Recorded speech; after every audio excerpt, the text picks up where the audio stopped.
దేవుని గురించి చెప్తే దేవుడు చాలా గొప్పవాడని చెప్తాను. ఎందుకు గొప్పవాడని అంటే ఆయన చేసిన కార్యాలు ఇంకెవరు కూడాను చేయలేరు. దేవతలు నిలబడిన వారు ఈ లోకంలో ఎంతమంది ఉన్నా దేవుడు ఒక్కడే. ఆ ఒక్క దేవుని గురించే నేను మాట్లాడడానికి ప్రయత్నం చేస్తాను. మరి మన మన మన చేతిలో ఉన్నటువంటి బైబిల్ పరిశుద్ధ గ్రంథం మొదటి అధ్యాయము, మొదటి గ్రంథమైనటువంటి ఆదికాండం నుంచి మొదలుకొని ప్రకటన గ్రంథం వరకు వెళ్తే మొదటి ఆదికాండములోనే మొదటి మాట ఏమని వ్రాయబడి ఉన్నది? ఆది యందు దేవుడు ఏం చేశాడంట? భూమి ఆకాశాలను చేశాడు అని ఉంది. అంటే మొదటి అధ్యాయము, మొదటి గ్రంథము, మొదటి అధ్యాయము, మొదటి వచనములోనే దేవుని గూర్చి వ్రాయబడినటువంటి, ప్రపంచంలో ఎన్ని గ్రంథాలున్నా దేవుని గురించి చెప్పబడినటువంటి మొదటి మాట, గ్రంథాలలో దేవుని గురించి చెప్పబడినటువంటి మొదటి మాట, మొదటి అధ్యాయము, మొదటి మాటలు నా ఒక్క బైబిల్ మాత్రమే ప్రపంచంలో ఉంది. కనుక ప్రియమైన దేని బిడ్డలారా, ఆ మాట నుంచి మనం ఒక్కొక్కటిగా తేగలాగితే చాలా డొంక కలుగుతుంది.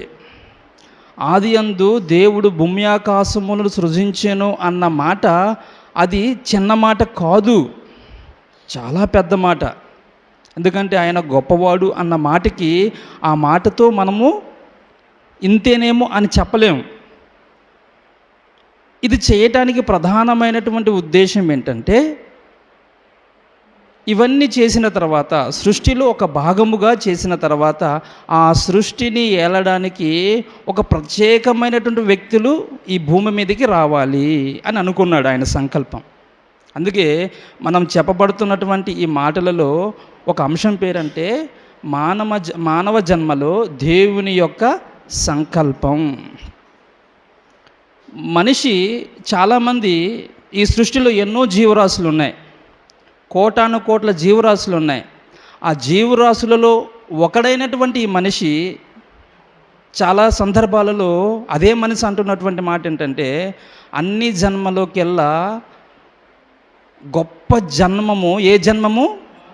మానవ జన్మము. అన్ని జన్మలలోకెల్లా గొప్ప జన్మము అట మానవ జన్మం అట. ఇది ఎవరు కాదనలేనిది, అవునా కదా?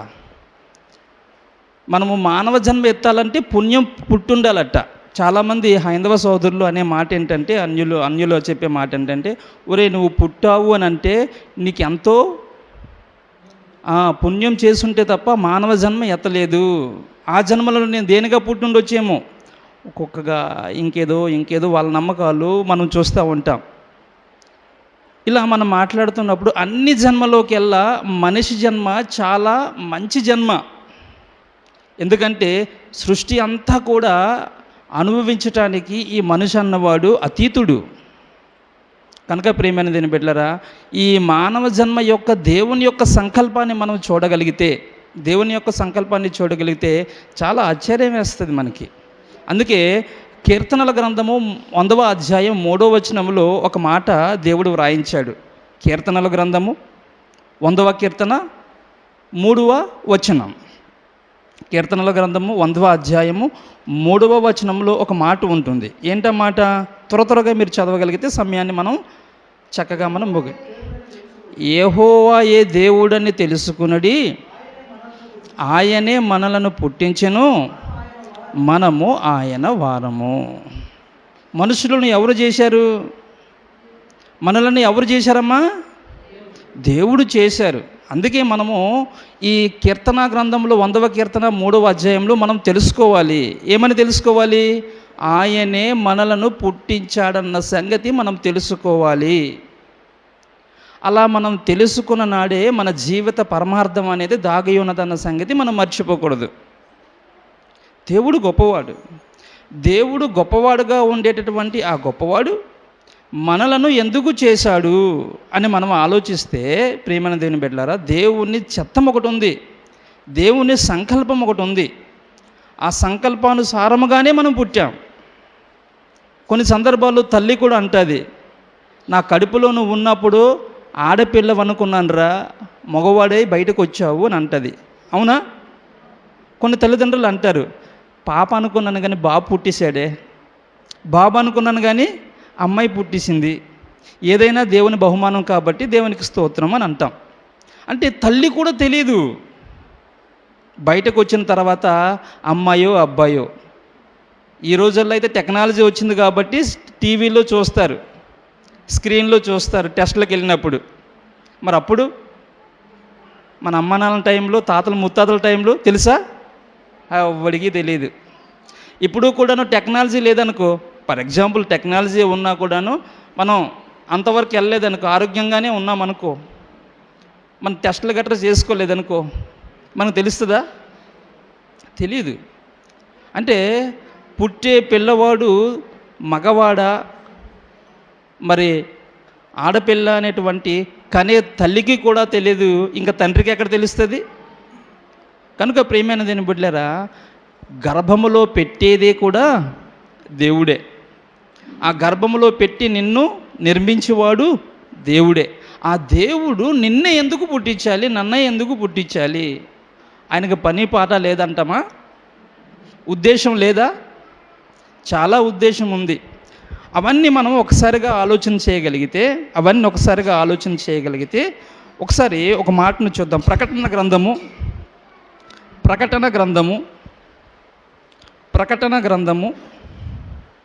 4వ అధ్యాయము. ప్రకటన గ్రంథము 4వ అధ్యాయము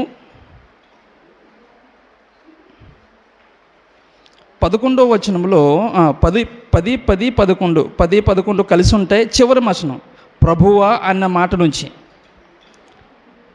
ప్రకటన గ్రంథము 4వ అధ్యాయము 10-11 వచనాలు. చివరి వచనం, ప్రభువా మా దేవా, నీవు సమస్తమును సృష్టించితివి, నీ చిత్తమును బట్టి అవి ఉండెను, దానిని బట్టియే సృజింపబడెను గనుక నీవే మహిమ ఘనత ప్రభావములు పొందనర్హుడవని చెప్పుచు తమ కిరీటములను ఆ సింహాసనము ఎదుట వేసిరి. ప్రభువా మా దేవా, నీవు సమస్తము సృష్టించితివి. ఇది చెయ్యలేదనో అది చెయ్యలేదనో కాదు, ప్రతీదీ కూడా చేసినవాడు ఎవరు? పరలోకమందున్నటువంటి మహాదేవుడు. ఆయన గొప్పవాడు. ఆయన సమస్తాన్ని సృష్టించాడు. ఆ సమస్తములో నీ చిత్తమును బట్టి అవి ఉండెను. అంటే అర్థమేంటి? ఈ భూమి మీద లేదా ఈ సృష్టిలో సృజింపబడిన ప్రతి దానికి కూడా దేవుని చిత్తాన్ని నెరవేర్చేవారుగా ఉండేవి. దేవుని చిత్తానుసారంగా జరగవలసినదే. సూర్యుడు ఉదయాన్న ఉదయించాలి, సాయంత్రానికి ఏమవ్వాలి? అస్తమించాలి. అది ఎవరి చిత్తం? దేవుని చిత్తం. చందమామ పగటి పూటలో రాడు, ఏ పూటలో వస్తాడు? రాత్రి వేళలో చంద్రుడు ఉదయిస్తాడు. నక్షత్రాలు అవి రాత్రిపూటలే. ఇవన్నీ ఎవరి చిత్తం? దేవుని చిత్తం. నువ్వు రాత్రిపూటలు అయ్యేసరికి మీరు రావాలి, పగటిపూట అయ్యేసరికి పెద్ద నక్షత్రం వెలగాలి. ఇది దేవుని చిత్తం. ఇలా దేవుడు మరి శూన్యములో ఉండే ప్రతిదానికి దేవుడు చేస్తే, ఈ భూమి మీద ఉండేటటువంటి ఈ చెట్లు చేమలు నేల మీద పడిన వెంటనే నువ్వు మొలకెత్తి వృక్షముగా నువ్వు మొలకెత్తి మొక్కగా మారి చెట్టుగా మారి పెద్ద వృక్షమయ్యి ఫలాలు ఫలించాలి. అది దేవుని చిత్తం. అవి ఫలాలు ఇస్తూనే ఉంటాయి. వద్దని చెప్పినా కూడాను ఇస్తూనే ఉంటాయి. ఎన్ని సంవత్సరాల తర్వాత పంట పండుతుంది? ఒక జీడి మొక్క వేసాం, ఎన్ని సంవత్సరాల తర్వాత పంట మన చేతికి వస్తుంది? 3 సంవత్సరాల తర్వాత మంచిగా ఎదిగితే 3 సంవత్సరాల తర్వాత మన చేతికి పంట వస్తుంది. ఆ 3 సంవత్సరాలు ఎడతెరిపి లేకుండా నీళ్లు పోస్తామా? ఎక్కడో కొండ మీద ఉంటుంది, ఎన్ని బిందులని చెప్పి తీసుకుని నీళ్లు పోస్తావు, ఉడిచేసి వస్తావు. పండితే పండింది, లేస్తే లేచింది, లేకపోతే లేదు. అది 3 సంవత్సరాలు అయ్యేసరికి అక్కడ నుండి వచ్చేటటువంటి పంట మన చేతికి వచ్చేసరికి అది దేనిగా మారుతుంది? ద్రవ్యముగా మారుతుంది, డబ్బుగా మారుతుంది. ఇవన్నీ ఎవరి చిత్తం అంటే అది దేవుని చిత్తమే. అది మన చేతికి రావడానికి దేవుడు చక్కగా, అందుకే సమస్తములో ఉన్న ప్రతిదానికి కూడా దేవుని చిత్తమును బట్టి అవి కలిగి ఉన్నాయని దేవుడు మాట్లాడుతూ ఉన్నాడు. ప్రియమైన దేవుని బిడ్డలారా, దీని వెనకాల ఒక సంకల్పం ఉంది. ఈ భూమి మీదకి ఎవరు రావటానికి? మనుష్యులమైన మనం వస్తున్నాము కనుక ఇవన్నీ మన చేతికి వచ్చి మనం ఫలాలు తిని అభివృద్ధి చెంది దేవునికి మహిమకరంగా ఉండులాగన దేవుడు ఇవన్నీ చేశాడన్న సంగతి మనం ఎప్పుడూ కూడా మర్చిపోకూడదు. ఎందుకంటే ఈ లోకంలో ఎన్నో దేవుళ్ళు అనబడిన వారు పుట్టుకొస్తూ ఉన్నారు. వీధికి ఒక దేవుడు, గ్రామానికి ఒక దేవుడు, మనిషికి ఒక దేవుడు, ఎన్నో 33,33,33,333 దేవుళ్ళు మన భారతదేశంలో, ప్రపంచంలో లేకపోలేదు. ఇన్ని దేవుళ్ళు ఉన్నప్పుడు నువ్వు కూడా ఒక దేవుడిని నమ్ముకున్నావే, ఆ దేవుని యొక్క గొప్పతనం ఏంటి? ఆ దేవుడు నీకున్నటువంటి సంబంధం ఏంటి? నీ గురించి దేవుడు ఏం చేశాడని మనం ఆలోచన చేయగలిగితే ప్రియమైన దేవుని బిడ్డలారా, 66 గ్రంథాలలో దేవుడు మనకు ఆ ప్రశ్నలకు సమాధానాలు ఎప్పుడో పెట్టాడు. ఇంకొక మాట, 1 కొరింథీయులకు రాసిన పత్రిక 8వ అధ్యాయము, 1 కొరింథీయులకు రాసిన పత్రిక 8వ అధ్యాయము ఒక మాటను మళ్ళా చూద్దాం. 8వ అధ్యాయము 6వ వచనంలో ఒక మాట దేవుడు వ్రాయించాడు. ఆ మాటను కూడా చూద్దామా? ఆకాశమందైనను భూమి మీదనైనను దేవతల అనబడినవి ఉన్నను మనకు ఒక్కడే దేవుడున్నాడు, ఆయన తండ్రి. తండ్రి నుండి సమస్తము కలిగెను, తండ్రి నిమిత్తము మనమున్నాము, మరియు మనకు ప్రభు ఒక్కడే, ఆయన యేసు క్రీస్తు. ఆయన ద్వారా సమస్తమును కలిగెను, మనము యేసు ద్వారా కలిగిన వారము. ప్రియమైన దేవుని బిడ్డలారా, జాగ్రత్తగా ఆలోచించండి. ఈ మాటలు మనం చదువుతున్నప్పుడు దేవుడు ఒక్కడే, ఎన్నో ఉన్నప్పటికీ దేవుడు ఒక్కడే. ఆ దేవుడు ఏం చేశాడు తెలుసా? ఈ భూమి, ఆకాశం, పంచభూతాలు అన్నాం చూసావా, ఇవన్నీ చేసిన వాడు నువ్వు నేను నమ్ముకున్న మహా దేవుడు. అది మనం చెప్పగలగాలి. మనల్ని ప్రశ్నించేటటువంటి వ్యక్తులు సమాజంలో లేకపోలేదు. ఇదిగో మీరు కూడా నిజమైన దేవుడు అంటారు కదా, ఇదిగో నువ్వు చదివినటువంటి, నువ్వు నమ్ముతున్నటువంటి ఆ బైబిల్ ఎక్కడుందో చూపించు అని పుసుక్కుని ఎవరైనా అన్నారనుకో, ఏమో నాకు తెలియదని అంటే దాని అర్థం ఏంటి? దేవుడిని నువ్వు గెలిపించినట్టుగా కాదు కదా. మనం చెప్పగలగాలి. అందుకే ఇక్కడ నిలబడి చెబుతున్నటువంటి ప్రతి ఒక్క మాట మీరు రాసుకొని ఇళ్ళల్లోకి వెళ్ళి కంఠస్థం చేస్తే తప్పకుండా దేవుడిని గెలిపించిన వారం అవుతాం. రోమీయులకు రాసిన పత్రిక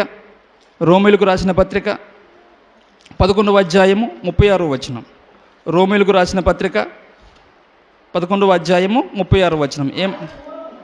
ఆయన మూలమున, ఆయన ద్వారాను, ఆయన నిమిత్తమును సమస్తము కలిగి ఉన్నది. ఆయన ద్వారా అంటే దేవుని ద్వారా, ఆయన ద్వారా. ఇంక మరలా చదువుతాం.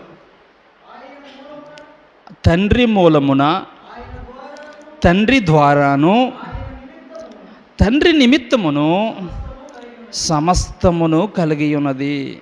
కలిగి ఉన్నది ఏదియూ కూడా ఆయన లేకుండా కలగలేదు. సమస్తాన్ని జరిగించిన వాడు పరలోకమందున్నటువంటి తండ్రి. అందుకే ఆదికాండం 1వ అధ్యాయంలో ఆది యందు అంటే ప్రారంభము భూమి ఆకాశాలు చేసినప్పుడు దేవుడు ఎక్కడున్నాడంటే ఆకాశంలో ఉన్నాడు. ఆకాశంలో తండ్రి ఉన్నాడు, ఆకాశంలో యేసు ప్రభువుల వారు ఉన్నారు, ఆకాశంలో పరిశుద్ధాత్మ దేవుడు కూడా ఉన్నారు. వారు ముగ్గురు కలిసి ఈ సృష్టి కార్యక్రమాన్ని చేస్తూనే ఉన్నారన్న సంగతి మనము బయట ప్రపంచానికి చెప్పగలిగినప్పుడే ప్రియమైన దేవుని బిడ్డలారా, దేవుని బిడ్డలుగా, దేవుని చిత్తాన్ని నెరవేర్చిన వారుగా మనం ఉంటాం. ఎందుకంటే మన పుట్టుక సర్వసాధారణమైన పుట్టుక కాదు. ఇద్దరు అనుకుంటే మనం రాలేదు. అందుకే కీర్తనల గ్రంథంలో మీకు చూపించాను, మనము ఆయన వారము, ఆయన మేపు గొర్రెలము, మనలను ఆయనే సృజించినంటే అర్థం ఏంటి? నిర్మించాడు. ఇంకా అలాగ మనం లోపలికి వెళ్తే అదే 139వ కీర్తన చూడండి ఒకసారి. అదే 139వ కీర్తన 13వ అధ్యాయం. అదే 139వ కీర్తన 13వ అధ్యాయం. కీర్తన గ్రంథము 139వ అధ్యాయము 13వ వచనం ఏమనుంది? నా అంతరంద్రియములను నీవే కలుగు చేసితివి, నా తల్లి గర్భమందు నన్ను నిర్మించిన వాడివి నీవే. నీవు నన్ను కలుగజేసిన విధము చూడగా భయమును ఆశ్చర్యమును నాకు పుట్టుచున్నవి.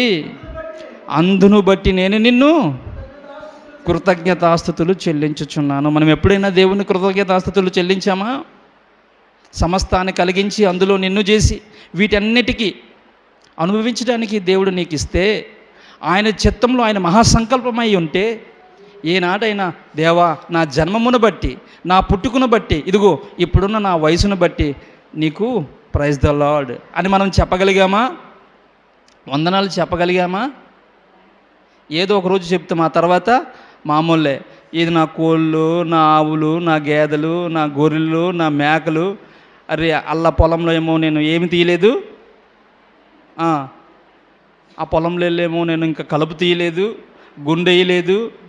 భార్య ఉంటే భర్త ఊరుకుంటుందా? భర్త ఉంటే భార్య ఊరుకుంటుందా? అందరూ గుండేశారు. నీకంటే వెనక దమ్మేసినప్పుడు పొలాలు చూడు, నువ్వు పొలాలు ఎలాగున్నాయి చూడు. ఇవి చెబితేప్పటికే ఇంకేటి వందనాలు, అన్ని గాలి పటాపంచలు అయిపోయి, అయ్యో మళ్ళీ వచ్చేస్తుంది. ఒక నెలకు పోతే నవంబర్ నెలలో ఏ పండుగ? కానుగల పండుగ. డబ్బులు ఎక్కడ వస్తాయి? బిడ్డీలు డబ్బులు వేయాలా? ఎక్కడ? పంట పండుతుందో ఎండుతుందో ఇప్పటి వరకు ఓకే, ఎండకపోతూ పండకపోతే పరిస్థితి ఏంటి? అది కూడా అప్పులు చేసి వెళ్ళగాల. నానా రకాలైనటువంటి లోక సంబంధం విషయాలన్నీ కూడాను దాంట్లో మనం పడిపోయి దేవునికి వందనాలు చెప్పి ఆ 2-3 మాటలు కూడా మనం మర్చిపోతాం. ప్రియమైన దేవుని బిడ్డలారా, మన వెనకాల దేవుని మహాసంకల్పం ఉంది, గొప్ప సంకల్పం ఉంది. ఆ సంకల్పాన్ని మనం ఎప్పుడు మర్చిపోకూడదు. వందనాలు చెప్తూనే ఉండాలి. ఏమి పలానా గ్రామం నుంచి ఇక్కడికి మనం బండి మీద వచ్చాం, ఆ బండిలో మనం ఎందుకు పడిపోలేదు? మనం శుభ్రంగా వచ్చే మయంకొండ వాళ్ళు ముందు వచ్చేటోళ్ళు మన మీద ఎక్కేవచ్చు కదా. మనం ఎలా బతకగలుగుతున్నాం, ఎలా ఉండగలుగుతున్నాం? ప్రియమైన దేవుని బిడ్డలారా, ఏదో 3 పూట్ల ఆహారం తీసుకుంటాం, బ్రతకగలుగుతున్నాం అని మీరు అనుకుంటే తప్పు. తినే తిండిలో కూడా విస్మించే పరిస్థితి లేకపోలేదు. కనుక ప్రియమైన దేవుని బిడ్డలారా, దేవుని మహాసంకల్పము నిన్ను నడిపిస్తూ ఉంది. అది నీ పుట్టుకకు కారణమైన సంగతిని మనం ఎప్పుడూ మర్చిపోకూడదు. కనుక ప్రియమైన దేవుని బిడ్డలారా, చాలా జాగ్రత్తగా ఉండండి. సామెతల గ్రంథము 16వ అధ్యాయము, సామెతల గ్రంథము 16వ అధ్యాయము, త్వరగా సామెతల గ్రంథము 16వ అధ్యాయము 4వ వచనం. యెహోవా ప్రతి వస్తువును దాని పని నిమిత్తము కలుగజేసెను. యెహోవా ప్రతి వస్తువును దాని పని నిమిత్తము కలుగజేసెను. ఏ పని లేకుండా ఏ వస్తువు తయారు చేయబడలే. ఈరోజు మనం వాడుతున్నామే సెల్లలు, పిల్లలు ఆడుకుంటున్నారే, అది ఎవరు తయారు చేశారు? ఒక మనిషి తయారు చేశాడు. ఎందుకు తయారు చేశాడు? హైదరాబాదు ఉన్న వాళ్ళు ఇక్కడ నుంచి మాట్లాడితే వాళ్ళ మాటలు వినపడతాయి, అవునా? ప్రపంచంలో ఏం జరిగినా కూడా సెల్లో చూసుకోవచ్చు, అవునా? సినిమాలు చూడండి, సినిమాలు చూడొచ్చు, సీరియల్ చూడండి, సీరియల్ చూడొచ్చు, ఏది కావాలంటే అది చూడొచ్చు. అలా తయారు చేశాడు మనిషిని. అలా రాకపోతే అది ఎవరైనా మనం వాడతామా? ఎవ్వరము వాడం. అంటే ప్రతి వస్తువుకు తయారీ వెనకాల ఒక ఉద్దేశం ఉంటుంది, తయారీ వెనకాల ఒక ఉద్దేశం ఉంటుంది. అలాగే దేవుడు కూడా ఈ లోకాన్ని సృజించినప్పుడు, ఇందులో ఉన్నటువంటి ప్రతిదీ సృజించినప్పుడు యెహోవా ప్రతి వస్తువు దేని నిమిత్తము? పని నిమిత్తము. సూర్యుడు ఏం చేయాలి? నల్లగా ఉండాలా? ఎలాగుండాలి? ఎర్రగా మండుతూ ఉండాలి. ఏది ఇప్పుడు మండట్లేదని అంటే ఎండాకాలం వరకు ఆగు అంటే మండాలి. సూర్యుడు మండుతూ ఉండాలి. అందుకే సూర్యుడు అగ్నిగోళం అన్నారు, మండే అగ్నిగోళం. అది ఎవరు చేశారు? దేవుడు చేశారు. ఒరే నువ్వు మండుతూ ఉండాలిరా. చందమామ వచ్చిందనుకో, స్లాబులో పడుకుంటాం ఎండాకాలం. చందమామ వచ్చిందంటే ఒంటికి ఎలా తగులుతుంది? చల్లగా ఉంటుంది. చందమామ వస్తే చల్లు, సూర్యుడు వస్తే వేడి. చిన్నగా గాలేసిందనుకో, అబ్బా ఇంకెవరు లేకమన్నా కూడా లేకలేం, కోమాలోకి వెళ్ళిపోతాం. ఇవన్నీ దేవుడు సృష్టిలో ఒక భాగం. అంటే ప్రతిదానికి దేవుడు దాని పని నిమిత్తమే చేశాడు. వర్షాకాలం వర్షం పడాలి, అప్పుడప్పుడు ఎండాకాలం కూడా పడే వర్షాలు లేకపోలేదు, గాలి వెయ్యాలి, ప్రతిదానికి ఉంది ఒక అర్థం. కోడి మనం తినేయవచ్చు, కానీ దాన్ని ఏ ఉద్దేశంతో చేయబడింది? ఉదయాన్నే 3:30కి 4 గంట అయ్యేసరికి కోడి కొయ్యాలేంటి? దాని తాలూకు పని ఏంటి నాకు అర్థమైతే లేదు. దాన్ని ఎవరు నేర్పారు?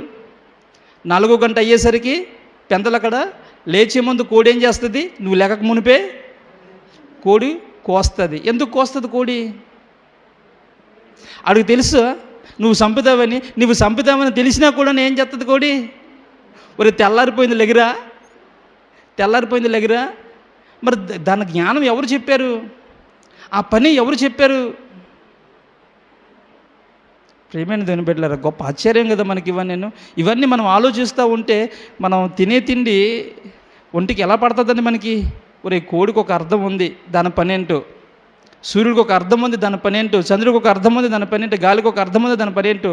చేపకి ఉంది అర్థం. ఏమండి, ఈ భూమి మీద నడియాడుతున్నటువంటి ప్రతి జీవికి ఉన్నాయి అర్థం. కానీ అన్నిటినీ అనుభవిస్తున్నటువంటి ఈ మనిషి మాత్రం ఏ అర్థం పర్థం లేకుండా బతుకుతున్నాడు. ఏరా, అర్థమై బ్రతుకుతున్నాడా? అర్థం పర్థం లేకుండా బ్రతుకుతున్నాడా? వీడికి అస్సలు అర్థం కాడు. ఒరే ఇప్పుడే కదరా మంచిగా మాట్లాడాడు, ఇదేంటి ఇలాగైపోయాడు అంటే ఈరోజు చక్కగా ఉన్నాడు, రేపటి రోజుకి వచ్చేసరికి తూగుతా ఉంటాడు. ఏమిరా ఇలాగా? నువ్వు అడగకూడదు, నా డబ్బు నా ఇష్టం. అర్రే నిన్నే బాగున్నావు కదరా. మరి ఆడితో మనం మాట్లాడలేము. అంటే మనిషి అన్ని జన్మలకుంటే గొప్ప జన్మ మనిషి జన్మ అయితే మనిషే అర్థం కాడు. మరి దేవుని సంకల్పాన్ని ఎట్లా అర్థం చేసుకుంటాడు? దేవుని చిత్తాన్ని ఎట్లా నెరవేరుస్తాడు? ఒక కోడి దేవుని చిత్తాన్ని నెరవేరుస్తుంది, ఒక నక్షత్రము దేవుని చిత్తాన్ని నెరవేరుస్తుంది, ఒక వస్తువు మన నిమిత్తమై మనం ఎలా వాడితే అలాగా అది చేస్తుంది. మరి దేవుని కొరకు, దేవుని చేత, దేవుని కృప చేత, దేవుని సంకల్పం చేత పుట్టే మనము దేవుని కొరకు బ్రతకూడదా? బ్రతకాలి. అదే కదా నీ సంకల్పం, అదే కదా నీ ఉద్దేశం, అదే కదా దేవుని యొక్క చిత్తం. కనుక ప్రియమైన దేవుని బిడ్డలారా, జాగ్రత్తగా మనం ఆలోచన చేయాలి. యోహాను సువార్త, ఒక మహాభక్తుడు ఉన్నాడు, భక్తుల కంటే గొప్పవాడు. ఆయన ఎవరు మీకు అందరికీ తెలుసు, మన యొక్క విశ్వాసానికి ఆధారభూతుడు. యోహాను సువార్త 17వ అధ్యాయం ముగించేస్తాను. యోహాను సువార్త 17వ అధ్యాయం 4వ వచనం.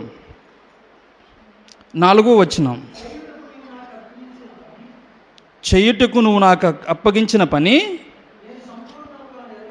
నేను సంపూర్ణంగా నెరవేర్చి భూమి మీద నిన్ను మహిమ పరిచితిని. ఇది ఎవరి గురించి వ్రాయబడినటువంటి మాట? అమ్మా, చేయుటకు నువ్వు నాకు ఇచ్చిన పని నేను సంపూర్ణముగా నెరవేర్చి భూమి మీద నిన్ను మహిమపరిచితిని. అది ఎవరన్నారు ఆ మాట? ప్రభు అయినటువంటి యేసుక్రీస్తుల వారు అన్నారు. మనలాగే తల్లి గర్భమందు పుట్టి శరీరాన్ని ధరించుకొని ఈ భూమి మీదకి 33.5 సంవత్సరాలు బ్రతికినటువంటి యేసు ప్రభువుల బ్రతుకు ఒక్కసారి చూడండి. ఎలా బ్రతికాడట? చెయ్యుటకు నువ్వు నాకు ఇచ్చిన పని.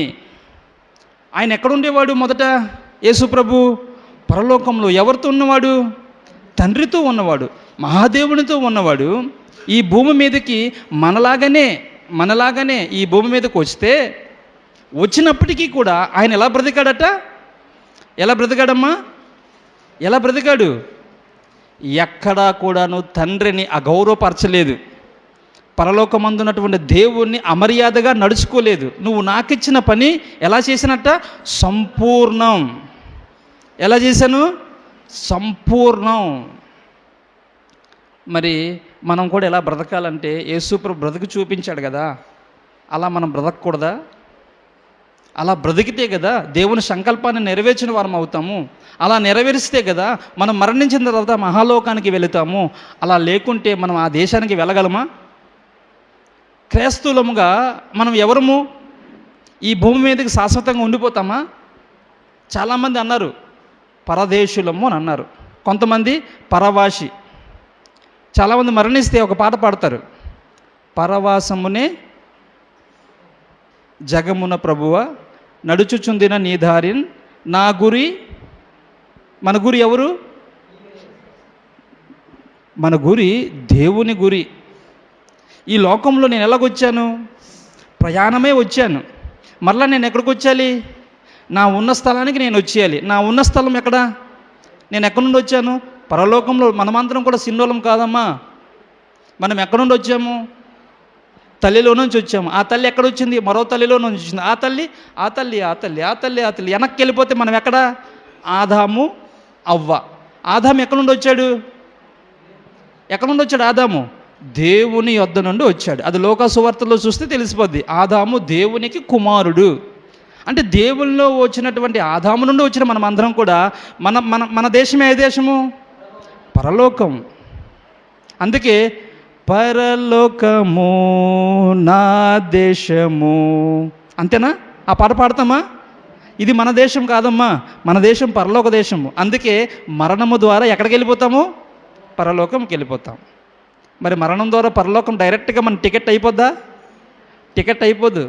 కొద్ది కాలం పాటు దేవుడు బ్రతికిచ్చాడు. ఆ బ్రతికిచ్చినప్పుడు దేవుని సంకల్పాన్ని నెరవేర్చకపోతే టికెట్ కట్.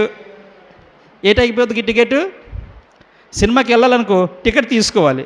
సినిమా తీసుకోకుండా గేట్లు తన్నేసి వెళ్ళిపోతామంటే ఏమవుతుంది? అవతలు వెళ్ళి పెద్ద పెద్ద బాడీ గార్డ్స్ ఉంటారు, మెడపట్టి ఇసిరేస్తారు నీకు. బస్సు ఎక్కుతావు, టికెట్ తీసుకొని టికెట్ తీయకన్నా నేను పోజు కొట్టావనుకో టికెట్ కలెక్టర్ వస్తాడు. అప్పుడు 5,000 రాసేస్తాడు. ఉన్నది సరిపోద్దా? చూసారా? అంటే లోకంలో జరిగేటటువంటి ప్రతిదీ కూడాను ఒక లెక్క. మరి దేవునికి లెక్క లేదా? లెక్క ఉంది. ఆ లెక్కను నేను అడిగేటప్పుడు దేవుని కొరకు బ్రతికితేనే పరలోకపు టికెట్. లేకపోతే ఇంకే టికెట్ తీయలేకుండా ఎక్కడికి వెళ్ళిపోతాము? డైరెక్ట్గా. ఏ టికెట్ లేకుండా ఎక్కడికి వెళ్ళిపోతాం? డైరెక్ట్గా వెళ్ళాల్సిన దగ్గరికి వెళ్ళిపోతాం. కాబట్టి ఎవరూ కూడాను నిరుత్సాహపడకండి, ఎవరూ కూడాను అధైర్యపడకండి. నువ్వు నమ్మిన దేవుడు గొప్పవాడు. నిన్ను చేసినప్పుడు ఆయన ఉద్దేశము వేరు. ఆ ఉద్దేశాన్ని తెలుసుకొని దేవుని కొరకు బ్రతికితేనే ఆ పరలోక రాజ్యాన్ని చేరుతాం. అందుకే యేసు ప్రభువుని చూడండి, ఎక్కడా కూడాను తనకు తానుగానే బ్రతకలేదు, తన చిత్తాన్ని నెరవేర్చుకోలేదు. అంతా తండ్రి చిత్తం, అంతా తండ్రి దయ, అంతా తండ్రి కోసమే. అందుకే నువ్వు నాకిచ్చిన పనిని సంపూర్ణం చేసి తిని మరలా నీ దగ్గరకు వచ్చేస్తాను. ఈ లోకంలో మరలా నేను ఉండను. నా పని అయిపోయింది. నేను మాదిరించిపోయాను. నా జీవితాన్ని చూసుకొని సీయోను కృపా సంఘ విశ్వాసులు అట్లనే నడిస్తే పరలోకం వారిది. లేకపోతే ఏమవుతుంది? వారిది కాదు. కనుక ప్రియమైన దేని బిడ్డలు జాగ్రత్తగా ఆలోచించి చివరి ఒక మాట దేవుని చిత్తానికి కూర్చున్నటువంటి మాట. 1 తెస్సలోనికి రాసిన పత్రిక 4వ అధ్యాయము. 1 తెస్సలోనికీయులకు రాసిన పత్రిక 4వ అధ్యాయం 3-5 వచనాలు చదువుదాం. మీరు పరిశుద్ధులగుటయే అనగా మీరు జారత్వమునకు దూరముగా ఉండుటయే దేవుని చిత్తము.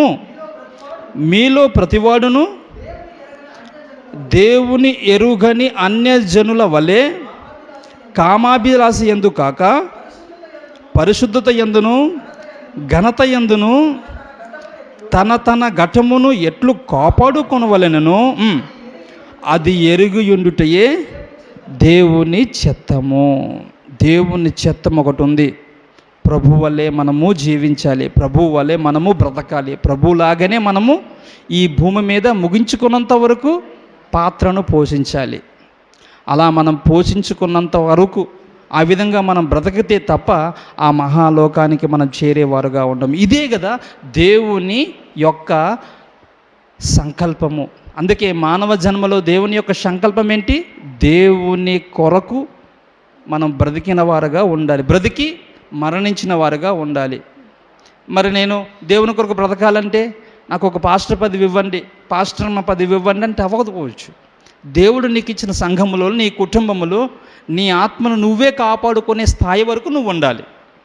నీ విశ్వాసాన్ని నువ్వు విడిచిపెట్టుకోకూడదు. అలా నువ్వు ఉండగలిగితే తప్పకుండా దేవుని యొక్క చిత్తాన్ని కొంతమేరకు నెరవేర్చిన వాడవుతావు. సంఘము నీకు ఇచ్చింది కాబట్టి, దేవుడు సంఘములో నువ్వు చేర్చుకోబడ్డావు కాబట్టి, సంఘములో జరుగు ప్రతి క్రియ, ప్రతి పనికి మనమందరము చేదోడు వాదుడుగా ఉండాలి. సంఘంలో ఏ ఒక్కరికి బాధ్యత సమస్య వచ్చినా అది మన సమస్యగా మనం భావించాలి. ఈరోజు పాస్టర్ గారికి వాళ్ళ కుమారుడికి సమస్య వచ్చింది, ఆయనకి లేవని కాదు. మరి సంఘ కాపరి, మనకందరికీ సంఘ కాపరిగా ఉన్న ఆయన ఒక విశ్వాసిగా నీ పాత్ర ఏమిటి, నీ పని ఏమిటి, నీ సహాయం వద్దా? ఆయన అడగకపోవచ్చు, నువ్వు చెప్పుకోకూడదా, నువ్వు కనబరుచుకోకూడదా? ఇలా కనబరుచుకున్నప్పుడే కదా కాపరి పట్ల మనకున్నటువంటి ప్రేమ, అభిమానము, అనురాగము, గౌరవము, మర్యాద మనకున్నాయని. ఇలాంటి సమస్య, ఇలాంటి పరిస్థితి వచ్చినప్పుడు నాకెవరు, నాకేం చెప్పలేదు, నాకేం తెలియదు అన్నట్టుగా ఉన్నాం అనుకో ప్రేమని దేని బిడ్డలరా, సంఘ కాపరినే నువ్వు ఏమీ చేయకపోతే కనబడినటువంటి దేవుడి గురించి నువ్వేం చేస్తావని ఎవరైనా అంటే ఏం చేయగలుగుతావు?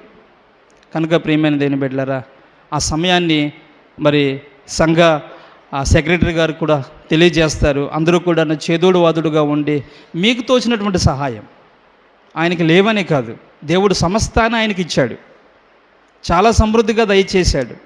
మనం కనబరుచుకుందాం, మన విశ్వాసాన్ని మళ్ళా సంఘ కాపులతో ముడివేసుకుందాం, గట్టిగా మన విశ్వాస జీవితాన్ని నిలబెట్టుకుందాం. ఈ సమయాన్ని నాకు ఇచ్చినందుకు మరొక్కసారి మీకు ధన్యవాదాలు తెలియజేసుకుంటూ, మరలా ఒక చిన్న మాట, దేవుణ్ణి మహాసంకల్పం చేత మనమందరం కూడాను జన్మించిన వారము. ఆ సంకల్పానుసారమైనటువంటి సిద్ధాన్ని ఎవరు కూడాను విడిచిపెట్టకండి, గట్టిగా కాపాడుకోండి. అట్టి ధన్యత దేవుడు మీకు అందరికీ దీవించునుగాక. ఆమేన్. చిన్న ప్రార్థన చేసుకుందాం. తండ్రి, వందనాలు చెల్లిస్తూ ఉన్నామయ్యా. నీ సంకల్పమేదో, నీ చిత్తమేదో సమయాభావమును బట్టి మేము నేర్చుకున్నాం. నువ్వు చాలా గొప్ప దేవుడివి. ఈ భూమిని చేయటానికి, ఈ భూమిలందరి సమస్తమును చేయటానికి ఒక ఉద్దేశం ఉంది. ఈ భూమి మీదకి మేము రావాలి, ఈ భూమి మీదకి వచ్చి నిన్ను గూర్చినటువంటి నీ చిత్తం ఏదో మేము తెలుసుకొని అట్టి రీతిగా బ్రతకాలి, జీవించాలి, నీకు మహిమయు ఘనతయు ప్రభావమును తీసుకుని రావాలి. ఇదే కదా నీ చిత్తం. ఆ చిత్తాన్ని యేసు ప్రభులు వారు నెరవేర్చారు. తర్వాత కాలంలో పుట్టిన మేమందరం కూడా నెరవేర్చడానికి సహాయం దయచేయమని అడుగుతూ యేసు నామంలో ప్రార్థించి అడిగి వేడుకొనుచున్నాను తండ్రి. ఆమేన్.